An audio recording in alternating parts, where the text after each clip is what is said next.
మీరు మీ అభిమాన shows and serials TV కన్నా ముందు ఈటీవీ విన్ యాప్లో చూడండి. Download and subscribe to ETV win app. 99 రూపాయలు మాత్రమే.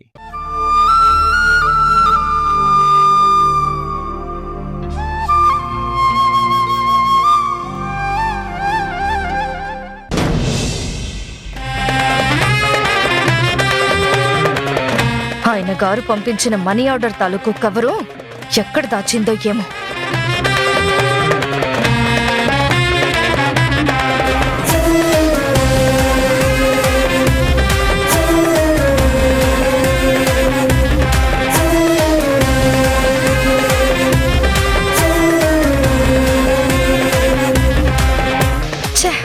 భద్రంగా దాచుకున్నట్టుంది. దాని మీద ఏదో ఫోన్ నంబర్ ఉంది. దానికి ఫోన్ చేయాలనే కదా తెగ ఆరాటపడ్డారు. అది జాగ్రత్త పరుచుకుంటే వీళ్ళు ఎప్పుడూ అప్పుడు వాళ్ళ నాన్నకి ఫోన్ చేస్తారు. చెయ్యకుండా ఉండాలంటే ఆ మనీ ఆర్డర్ తాలూకు కవరు ఎక్కడుందో చూసి చించి అవతల పారేయాలి.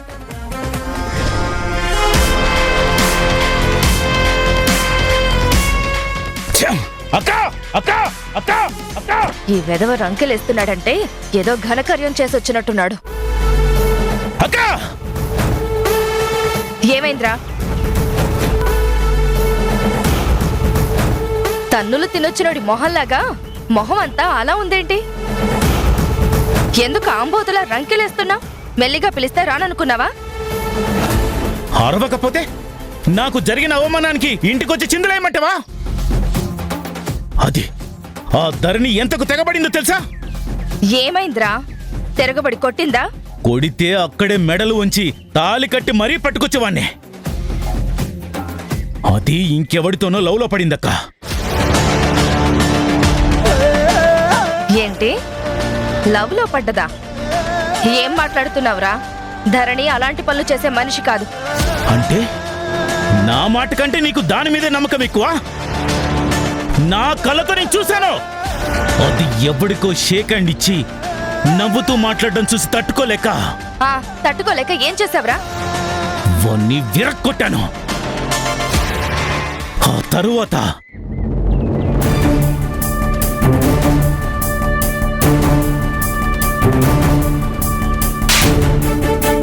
ఇంకా దాన్ని వదలను.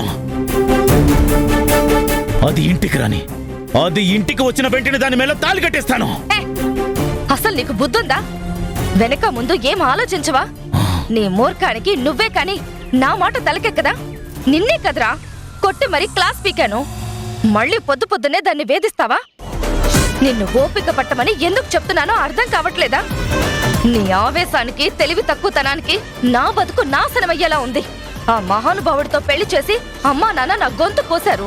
అది చాలదన్నట్టు ఈ కాస్త మిగులున్న జీవితాన్ని కూడా సర్వనాశనం చేయడానికి తయారయ్యావా? నువ్విలాగే తెగబడితే అది ఏదో ఒకరోజు నీ బాధ భరించలేక తమ్ముడితో కలిసి ఇంట్లో నుంచి వెళ్ళిపోతే నువ్వనుకున్నది నేననుకున్నది రెండూ తలకిందులైపోతాయి. దాంతో పెళ్లి చేసేంత వరకు నువ్వు కొంచెం ఓపిగ్గా ఉండరా? నువ్విలా రౌడీ వెధవలా ప్రయత్నిస్తే నేనెలా ఆయన వచ్చాక నీ గురించి మంచి చెప్పి నీకు దానికి పెళ్లి చేయడానికి ఒప్పించగలను? అసలు నీ గురించి నీ దుర్మార్గం గురించి ఒక్క మాట ఆయనకి తెలిస్తే ఆగమేఘాల మీద రెక్కలు కట్టుకుని వాలిపోతాడు. నచ్చ చెప్పే ఛాన్స్ కూడా నాకుండదు. ఏంటి నువ్వు చెప్పేది? ఆయన ఒప్పుకునేది. ఒప్పుకోకపోతే ఊరుకుంటాననుకుంటున్నావా? ఆ ధరణిని నాకు కాకుండా వేరే ఎవరికివ్వాలని ప్రయత్నం చేసినా దానికోసం ఎంత దూరమైనా వెళ్తాను, ఎంతకైనా తెగిస్తాను. నీకెలా చెప్తే అర్థమవుతుందిరా? అన్ని పనులు ఆవేశంతో జరగవురా. నా మాట విను. నేనున్నాను కదా, పర్ఫెక్ట్ గా నా ప్లాన్ నేను వేసి ఉంచుకున్నాను. కొంచెం మారినట్టు నటించరా, మంచిగా మసలుకోరా. చేప గేలానికి పడేదాకా ఎరబాడాలరా, లేకపోతే తప్పించుకుపోతుంది. ఎలా నా ఆవేశాన్ని కంట్రోల్ చేసుకోవాలి? ఆవిడెవరో సడన్ గా ఊడిపడి నడి బజార్లో నా పరువు అంతా తీసి పడేసింది. నువ్వన్నట్టు నీ మాట విని ఓపిక పట్టే ఛాన్స్ కూడా లేకుండా చేసింది. నన్నంత ఇన్సల్ట్ చేసిన ఆవిడ మళ్ళీ కనపడాలి, అప్పుడు చెప్తాను దాని పని. నేనేంటో నా కెపాసిటీ ఏంటో చూపిస్తా. రే రే ఆవిడ సంగతి నువ్వు తర్వాత చూద్దు గాని ముందు దీంతో కాస్త జాగ్రత్తగా మసలుకోరా. కనిపించిన వాళ్ళందరితో గొడవలు పెట్టుకుంటే నీకు ధరణితో జరిగేది కళ్యాణం కాదు. నలుగురు ఒక్కటై నీ కాళ్ళు చేతులు విరగొట్టి కాటుకు పంపిస్తారు. కూర్చుని ఆలోచించరా. ఆవేశాలే అన్ని అనర్థాలు తెచ్చి పెడతాయి. నేను చెప్పాల్సింది చెప్తున్నాను. ఆ తర్వాత నీ ఇష్టం. నీ చావు నీదే, నా చావు నాదే. ఎవరితో చూసినా గొడవలే. ఛే!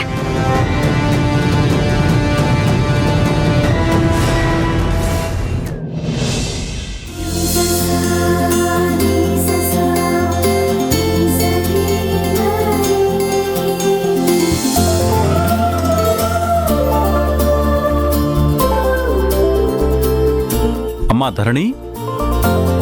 Good morning sir. Good morning. Semester fees కట్టమని చాలా రోజుల నుంచి మెసేజ్ల మీద మెసేజ్లు పంపిస్తున్నాం. నీతో కూడా లెక్చరర్స్ చెప్తూ ఉన్నారు. అయినా కూడా మెసేజ్లకు ఆన్సర్ లేదు, మాట పట్టించుకోవడం లేదు. అసలేంటి నీ ఉద్దేశం? ఫీజు కడదాం అనుకుంటున్నావా లేదా? అయ్యో అదేంటి సార్, ఫీజు కట్టకుండా ఎలా? ఖచ్చితంగా కడతాను సార్. ప్రతి సెమిస్టర్లోనూ ఇదే ధోరణి. కడతాను సార్ అంటావు, కానీ ఎప్పుడు కడతావు? మా నాన్న త్వరలోనే డబ్బులు పంపిస్తాడు. ఆ డబ్బులు అందగానే కట్టేస్తాను సార్. రేపు ఎల్లుండి మా నాన్న దగ్గర నుంచి డబ్బులు వస్తాయి సార్, రాగానే కట్టేస్తాను. కుదరదు బాలు, లేట్ ఫీజుతో కట్టే డేట్ కూడా అయిపోయింది. నీకు ఎగ్జామ్షన్స్ ఇచ్చి విసిగిపోయాం. ఇంకా నో మోర్ ఆప్షన్స్. ఫీజు కడితేనే కాలేజీకి రావాలి, లేకపోతే నువ్వు కాలేజీకి వచ్చే ఛాన్స్ లేదు. ప్లీజ్ సార్, ఒక్క ఛాన్స్ ఇవ్వండి సార్. No other chance. నీకు మిగిలిందల్లా ఇంటికెళ్ళే ఆప్షన్ ఒక్కటే. ఫీజు తీసుకుని కాలేజీలకు ఎంటర్ అవు. అప్పటిదాకా నువ్వు కాలేజీకి రావడానికి వీల్లేదు. Please please live the premises. Please sir, ఈ ఒక్క అవకాశం ఇవ్వండి. ఖచ్చితంగా 2 డేస్లో ఫీజు కట్టేస్తాను. నన్ను క్లాస్కి వెళ్ళనివ్వండి సార్. ఇంపార్టెంట్ సబ్జెక్టులు మిస్ అయిపోతాను సార్. చదువు మీద అంత ఇంట్రెస్ట్ ఉన్నదానివైతే ఇలా ఫీజు కట్టడానికి డిలే చేయవమ్మా. ఫీజు కట్టని స్టూడెంట్స్ని కాలేజీలోకి అలౌ చేయొద్దని ఎండీ గారు స్ట్రిక్ట్ ఆర్డర్స్ ఇచ్చారు.